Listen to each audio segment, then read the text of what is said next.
Good morning. Welcome to EXSIN Live. Hey, I'm Dave Evans with Phil Nichols. Anybody here there may be a recession coming? Nope.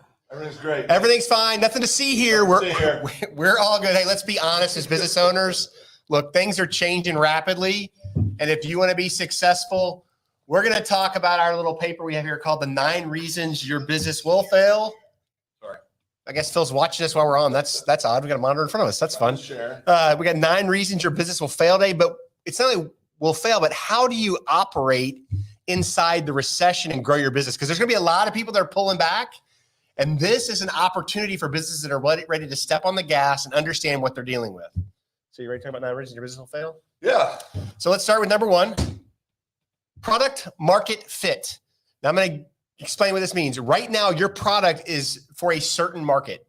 My question to you is, does your product fit the market when it comes to rising prices in a recession, when people are looking where to save money? Yeah. I mean, there's going to be some people who are going to get caught in the middle of this. I mean, that's part of it also. Oh, absolutely. That's reality. I mean, you've got essentials, food, gas, electricity, just going up, interest rates for homes, everything that's the basic fundamental stuff that we need to the minimum stuff.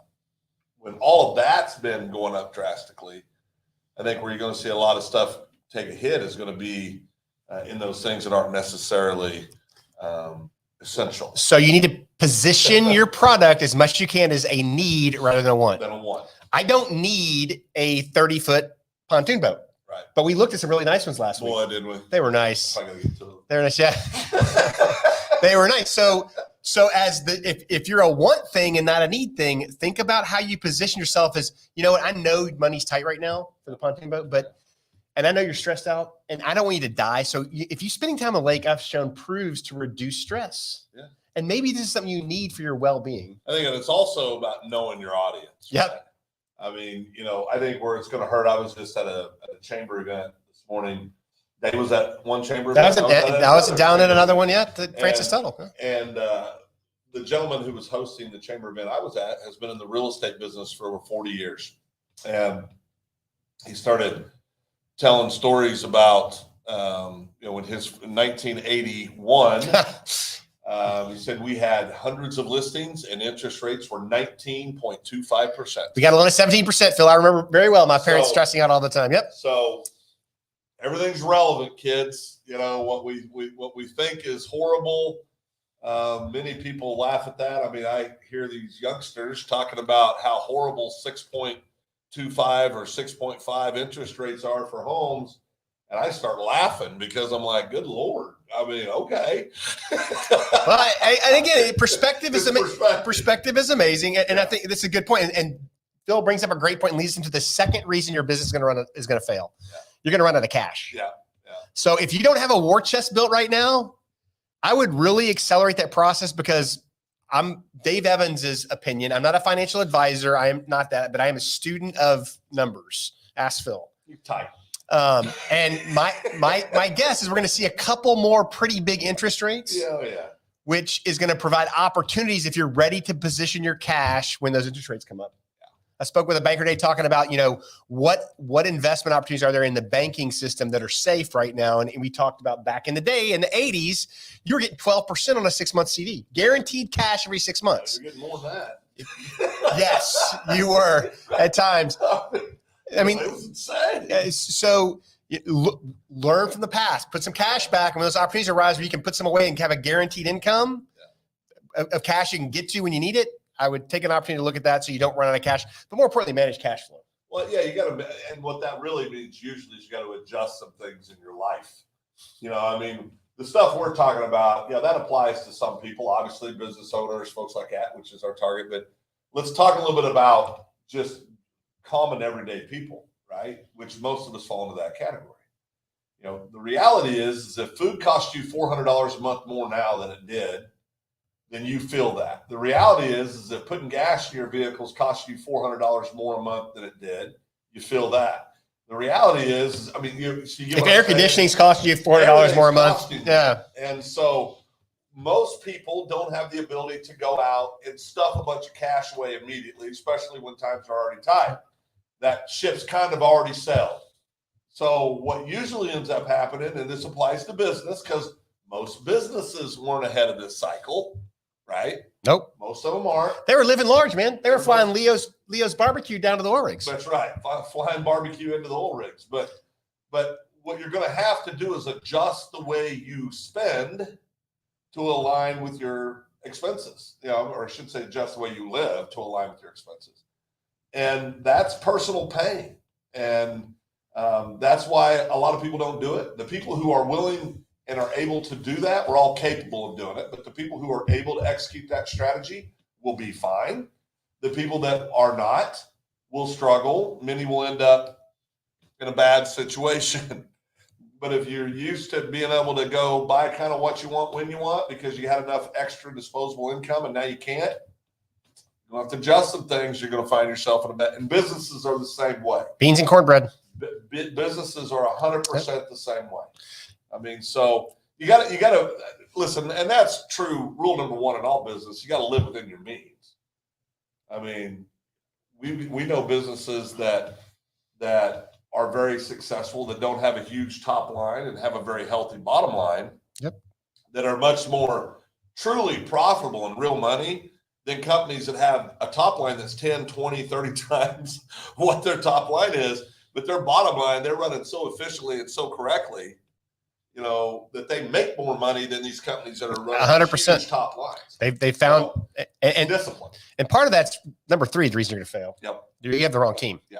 And when you're fat, you don't notice the wrong team. Yeah. Right? When times are good, you don't notice you have people in the wrong position that are probably overspending, probably wasting money here and there. But as things lean out, you're going to see that bottom line decrease rapidly if you have the wrong people in the wrong position. Every time. And I think there's, we've got a few examples that we could give, but we won't because we won't do that. But, nope. But, there's, like Dave said, when things are right, they're right. That's why I always say everything I ever learned that caused me to have real change in my life was because I experienced pain. I mean, you usually you don't pay attention to things until it affects you, and then you start paying attention. You don't start worrying about exercise until you go to the doctor and they say, dude, if you don't change some things. Yeah, wait in this one was sad. You know what I mean? I mean, then all of a sudden you'll get serious. And so, it's human nature, but we got to get out ahead of that. Here's the next one. There's 2 types of businesses that are going to happen right now. There's going to be the business that draws back and cuts and doesn't attack the market aggressively. And there's going to be the business that attacks the market aggressively. Those of you that are not attacking the market aggressively and finding ways to reimagine your product and produce it out and put it out there for people, you're going to be outcompeted. And the stronger businesses that are on the gas are going to kick your backside. Yeah, I mean, you got to compete. And I think, again, depending on what type of business you're in, that's going to be easier to execute than others. But it can be done in all industries. But you've got to, some you're going to have to be more creative and spend more effort on that. But if you're not competing, I mean, you're going to get left behind. If you're selling, the next one is price and costs. If you're selling products for what you sold them for 6 months ago, I would check your bottom line, because the cost of every wholesale good has gone up, which means your cost as a business owner has gone up. Your cost as a manufacturer has gone up. Your cost of energy to produce has gone up. If you do not understand your pricing and costing model, that's where you should really start, and where your profit margin is. You need to figure out that today, because that will kill your business in a heartbeat. And we've seen that in a bunch of businesses where they're underselling stuff and not planning for the future because they want to be nice. They want to be good to people. They don't want to take advantage of people. Well, yeah, it's hard because everybody else is everybody's paying extra and everything. And you don't want to be that guy or that gal. I mean, it's hard. But you've got to maintain. What you really got to ask yourself is, do you want to be in business when this is over? I mean, that's a cold, hard fact. Yeah, and the price cost thing is one of those things that I really think if you're a business owner, you need to plan for in the future. You need to strategically model what's happening. You need to openly communicate with your customers about the pain you're feeling, so they understand, so they know you're not sticking it to them, because frankly, you're not. You've got to survive. So make sure your price and cost margins are there. The 6th one is you just have a bad offer. Just think 70% of businesses fail because they have a bad product offering. They have something that people don't really want. And here's the challenge. When everybody's making tons of money every year. They may buy your product. It's a bad argument. It's a neat to have, right? Right. It's fun. When you're tight on cash, all that stuff goes out the window. Quit doing that. The new guitar is not coming in. You're not getting new tennis shoes every 2 months. Well, me, who, as Dave knows, likes to buy everything that's shiny. Yeah. I don't buy everything that's shiny right now. I became a lot more conscious of everything, and just personally, because I'm like, nah. I mean, for me, right? Yeah. I mean, I don't want to, because you don't know. I mean, we could do a 4-week show on some of the idiotic things that we've seen occur over the last 18 months. And it's guys and gals out there. We're at a time where we need to be responsible business owners, responsible citizens, responsible adults, and make sure we're doing the right things to stay afloat. Because other people are not.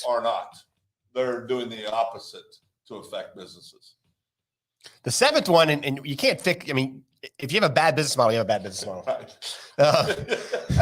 So you're already way behind. Like, some people just can't dance, right? So if you want to be a dancer, my wife made me do this TikTok thing last night for my daughter. It wasn't on TikTok. It was something we sent to my daughter on Snapchat last night, and just proved how bad I cannot dance. Speaking of dancing, no rhythm. Dude, I'm off. Some ounce of rhythm in this body. That's why I don't dance. Let's see. So if your business model was barely surviving before all this happened, you need to think about what you're going to do to fix it, or what your exit plan is to minimize your loss and maximize any money you can pull out of it. Yeah. Because now it's not the time to have a bad business model. Well, I think, I mean, I think it really is. I mean, there are things that you just kind of have to reset. Yeah. And that's one of them. And you got to know when to cut bait, right? Right. You've got this much runway. Yeah. You can't fly the plane past the runway. And your business has this runway. You can't run the business when you're out of runway. So let's have a no-go point on that runway where we don't kill ourselves, right? Yeah. We don't crash. The next one, and this is my favorite one, and my wife and I have this phrase. This is your pet peeve. Oh, it is. So have any of you ever eaten Fazoli's? You know what Fazoli's is? Is that vegan? No, it's an Italian place. It's this place that it's in Oklahoma City. It used to be over on Penn and the Turnpike. And my wife and I would drive by the place. We'd never eaten there. And my wife and I go, this place is going to go. My mic isn't on. Your mic isn't on? Oh, that's what somebody just texted me. Oh, let's see what's going on. Well, that could be an interesting show. It's green and blue. Well, you got my mic. None of our mics are on? Well, I don't know. That's what. Ask Sarah that none of our mics are on. Sarah, are any of our mics on? Try now, Phil. Are they on now? You're on now. Oh, boy. But you're still working because you got connected to my mic. Oh, I'm a loud talker. So you're good. Okay. All right. They'll have to work a little harder to hear my great insight. Go ahead. They're going to hear your insight now. So my wife and I said, if we haven't eaten there, if we haven't gone to that place, how are they still in business? Yeah. And that's a marketing issue because we don't know you exist. We can't go buy your stuff. Right. And I think this is one of the things. You can be the worst business in the world and have an incredible marketing plan and make money. Yeah. Sorry, Sarah. It's been a long technical morning for us. It has. Well, I think in marketing too, part of the problem is everybody's a marketing guru these days. I'll say this because this really, Dave's very patient man about a lot of stuff. This is not one of those things. He gets furious. Is furious? Give me $5,000 to get you 1 million impressions. Awesome, man! Is there money with those? Do I get anything out of it? Can I get a penny an impression? Can I get something? Everybody that's in marketing, and listen, I love marketers. What's your ROI, Phil? Well, we can do impression.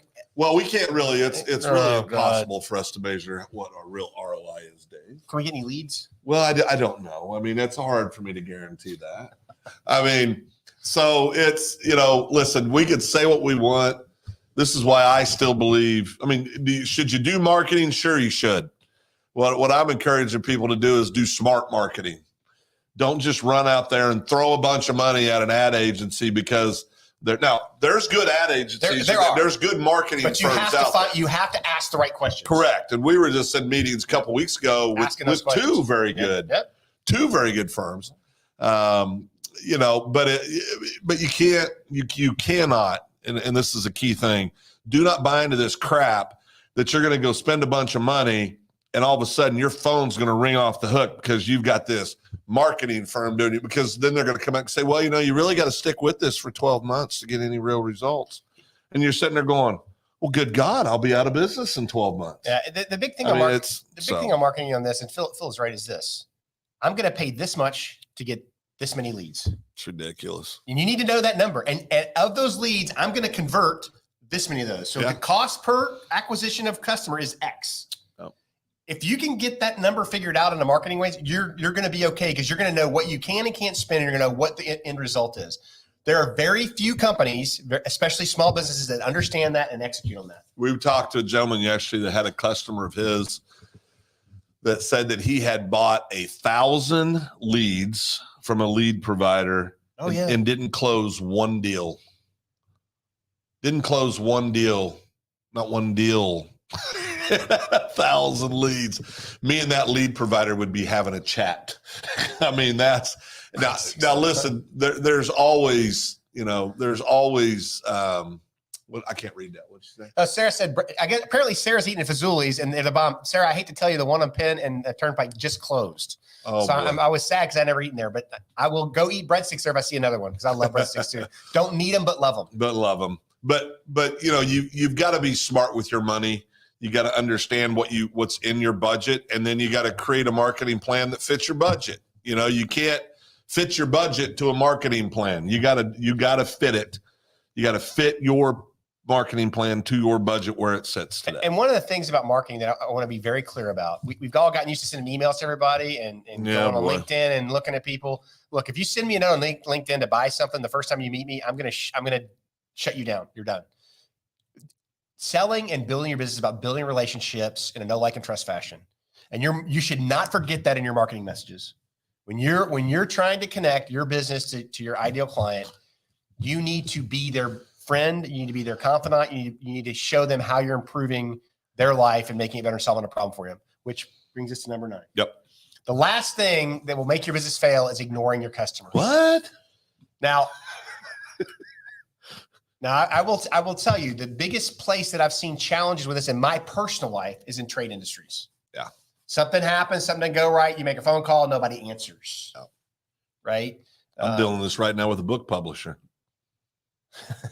I am. Jesus. Well, I should say the printing company for the book publisher, but I can get nobody to respond to me. You know. And guess what? We're gonna tell that story to every client we have. Every client we have. And we're gonna tell them not to use that company. Every time. And if you do the same thing in your business, whether you're a restaurant that had a bad service or you're a service industry, you're gonna kill yourself. Now, I will say we have worked with companies that have this customer service thing figured out, and they respond, and they've been around for 40 years because of it. Yeah. Because people know, here's the reality. We are all going to make mistakes. We're human beings. Okay. Exactly. Your business is going to make mistakes. As an owner, people that work for you are going to do something stupid. Yep. And they're going to frustrate your customer. If you own the mistake and you address the mistake and you have the conversation about what happened, things go a heck of a lot better for your business. Oh, 100%. You know, I've had situations with vendors where there's been major mistakes, and the owners handled it so well. Not only am I still a customer, I've told that story 1,000,000 times about how well they've handled the problem. That's a story to tell. You know, and you know, it's, you know, to Dave's point, we're all going to screw things up. I mean, even me, Dave. I don't believe that. Well, I mean, I know. Unless it's if it's electronics, I agree with that. Oh yeah. Electronics, no. Disaster. Don't leave me alone with a fax machine. But no, I mean, you got to own it. You got to, and when we say own it, I mean own it. Don't own it with buts, because remember what they say. What you really feel is everything you say after you say the word but. So you can say, "I'm really sorry, but." No. Just own it. And go down the road. And there's going to be times you're going to own things that's not 100% on you. And here's a phrase I want you to remember. I understand your challenge with our work was this. Yep. We will talk to A, B, and C, and we will get back to you. After you talk to A, B, and C, I understand your problem was this. We talked A, B, and C. This is what they saw on the job site. This is what we did wrong. This is what we're gonna do better next time. And this is how we're gonna make it right. If you follow that recipe, yeah, it'll work. People are not gonna be mad because you're gonna take care of your customer and be happy. And customer service drives success. I gotta share this with you. I didn't need it, but my son and I are going hunting again. He called me and said, "Dad, can we go hunting?" I was like, "Yes." My scope is 30 years old. Oh boy, Dave went got a new scope. But I didn't spend a lot of money. But when I walked into Cabela's, the guy at the counter, I said, "Look, this is what I'm looking for. Yeah. I don't want to spend a lot of money." Yeah. And he goes, "I'm recommending this scope right here." Yeah. And he goes, "Their customer service is world class and it's a great scope for the money." Yeah. And I looked at it and I'm so excited about it. And I'm going to tell you, when I read the reviews after the guy at Cabela's that doesn't own the company that's selling the scope said that, he goes, "I have 3 of them." Yeah. I go, everybody on their reviews said the same thing. That's a story of, they said this happened to my scope, but they got it back to me in 2 days. So customer service is critical, especially now that we're going to recession. People are going to work with people they know, like, and trust. That's it. So you guys can check us out at EXSIN, www.exsin.com. Got that? What? I'm sorry. What It's just confusing, happened? isn't it? What just happened? That was on the news. Or somebody did that on the news. What just happened? It's www.exsin.co. I'm just glad that guy wasn't the leader of the free world. That's fair. Oh, wait.